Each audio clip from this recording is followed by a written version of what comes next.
This is Shigeru Miyamoto.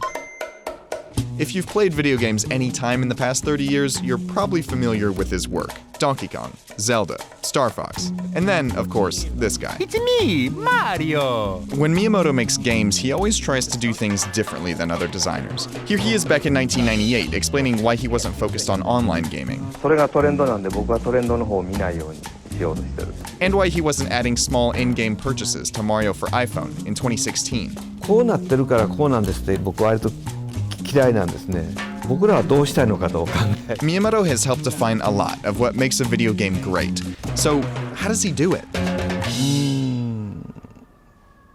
やっぱりね達成感だと思うんですね。で達成感にはいろんなことがあると思うんですけど、一つはクリアするっていうボスを倒すとかゴールに行くという達成感もあるんですけども。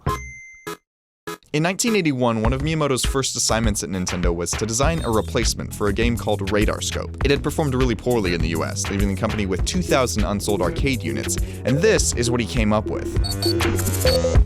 Miyamoto based the story on the love triangle in Popeye, between a bad guy, a hero, and a damsel in distress. But since Nintendo couldn't secure the rights to use those characters, Miyamoto replaced them with a gorilla, a carpenter, and his girlfriend. In later games, that carpenter became a plumber, and his name changed from Mr. Video to Jumpman, and then to Mario, after this guy, the landlord of a Nintendo warehouse near Seattle. This is one of the first times that a video game's plot and characters were designed before the programming. ビデオゲームっていうもともと技術者が作ったんですね。プログラマーとかハードウェア技術者が作るっていう。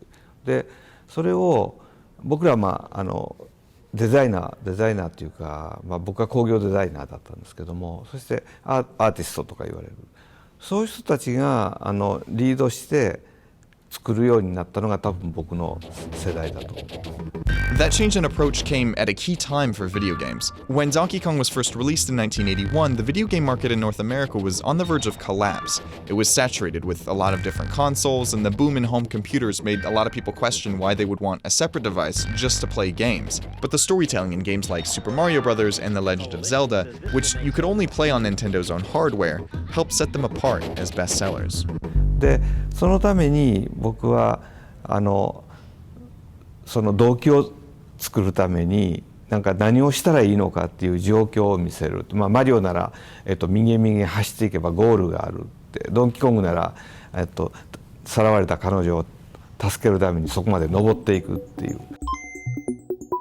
A lot of Miyamoto's genius can be seen in the first level of Super Mario Bros. This is probably the most iconic level in video game history. It's designed to naturally teach you the game mechanics while you play.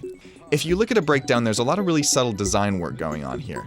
Though Mario is usually at the center of the screen, in this first scene he starts at the far left. All the empty space to the right of him gives you a sense of where to go. Now this character's look and movement suggest it's harmful, but don't worry, if you run into it, you'll just start the game over, without much of a penalty.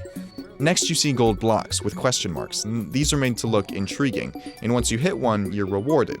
That then encourages you to hit the second block, which releases a mushroom. Even if you're scared now of what this might be, the positioning of the first obstacle makes it just about guaranteed that you're gonna run into this thing.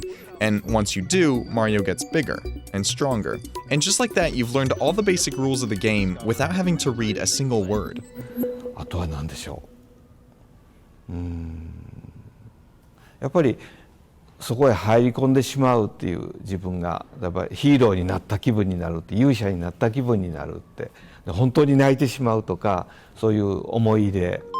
Immersiveness in a video game has a lot to do with the controls. The more precisely you can move your character, the more you feel like you're part of the story.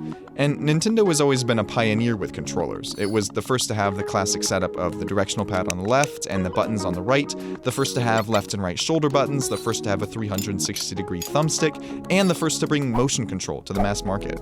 But with 2016's Super Mario Run, Nintendo, for the first time, made a game for a controller it didn't design, the iPhone. 要は考えるんですけどね、考えて仲間と議論するんですけども、やっぱり例えばスーパーマリオのゲームでいうともう僕たちはずっと面白いと思って作ってるんですよね。だんだんと遊ばなくなっていくって。で、そうするとなぜ遊ばなくなるのかっていうと難しいから。The Wii U flopped when it came out in 2012, and Nintendo 3DS sales are far below those of its predecessor.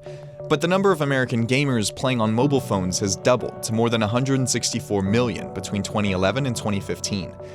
You can kind of think of Super Mario Run as a shift from immersiveness to accessibility. でそこをどんどん積み上げていったので結構初めて遊ぶ人から上級者までいろんな遊び方ができる遊びができたと思います。And that's kind of been Miyamoto's design philosophy from the very start. Make fun games that everybody can play. And the rest is in our hands. These controls direct the characters. The better your eye-hand coordination, the better you do.